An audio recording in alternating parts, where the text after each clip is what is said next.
నిలబడతా, హక్కులకై తెగబడతా, కార్మికుని శక్తేంటో సమ్మె చేసి చూపిస్తా, పిడికిలెత్తి నిలబడతా, హక్కులకై తెగబడతా, కార్మికుని శక్తేంటో. జూలై 9వ తేదీ దేశవ్యాప్తంగా కేంద్ర కార్మిక సంఘాలు, ట్రేడ్ యూనియన్లు జాతీయ సమ్మెకు పిలిపించాయి. ఇప్పటి వరకు భారతదేశంలో 22 జాతీయ సమ్మెలు జరిగాయి. 22 జాతీయ సమ్మెలు కూడా కార్మికులకు భద్రత కావాలని, జీతం కావాలని, కనీస వేతనాన్ని ఇంప్లిమెంటేషన్ చేయాలని, ఈఎస్ఐ, పిఎఫ్ లాంటి సౌకర్యాలు కల్పించాలని హక్కుల కోసం జరిగినటువంటి సమ్మెలు.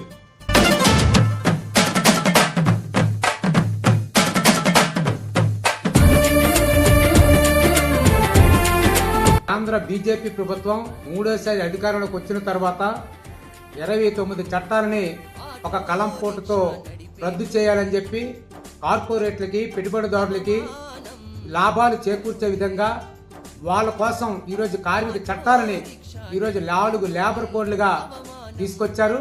ఈరోజు కార్మిక కోడ్లు అమలైతే 12 గంటలు పెంచేదానికి, కార్మిక కోడ్లు అమలైతే కనీస వేతనాలు ఉండవు, కార్మిక కోడ్లు అమలైతే ఈఎస్ఐ, పిఎఫ్ ఉండదు, కార్మిక కోడ్లు అమలైతే ఉద్యోగ భద్రత ఉండదు, పని భద్రత ఉండదు, కార్మికులకు స్వేచ్ఛ ఉండదు, 8 గంటల పని విధానం ఉండదు.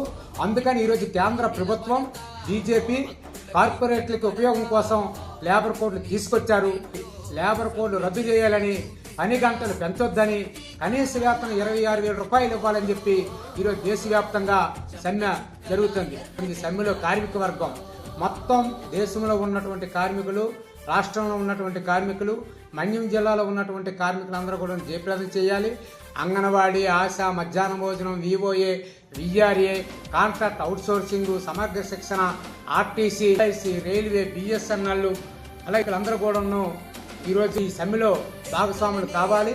దానివల్ల ఈరోజు కార్మిక వర్గానికి లేబర్ కోడ్ల నష్టం కాబట్టి ఈ సమ్మెని జయప్రదం చేయాలని చెప్పి ఈరోజు సిఐటియు విజ్ఞప్తి చేస్తుంది. అమ్ముకు బతికేటోన్ని, హమాలి కూలోని, పడిగాపులు గాసేటోన్ని, పని భద్రత లేనోన్ని,